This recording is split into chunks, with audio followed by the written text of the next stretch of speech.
Among the many new features and updates iOS 11 will bring to your iPhone and iPad, there's one that some users might not actually want. Apple is finally neutering older 32-bit apps, which means that some of your favorite games or productivity tools simply won't load with iOS 11 installed. After months of build-up and beta testing, the finished version of iOS 11 is out September 19. Just read more. The iPhone 5s, released back in September of 2013 with iOS 7, brought a big change to iOS support for 64-bit apps.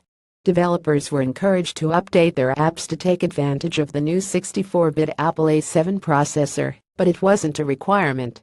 When iOS 9 was released a few years later, the update started to warn users that using older 32-bit apps could slow down their devices. But with iOS 11, Apple is finally putting its foot down. It won't delete older apps that haven't been updated with 64-bit support, but when tapped they simply won't load. Check this list to determine which of your apps won't load under iOS 11. So, how do you know which of your apps aren't going to load if you update to iOS 11 today? That's easy. Simply open the Settings app and go to General About Applications. You'll be shown a list of which apps on your iPhone or iPad aren't compatible with the update.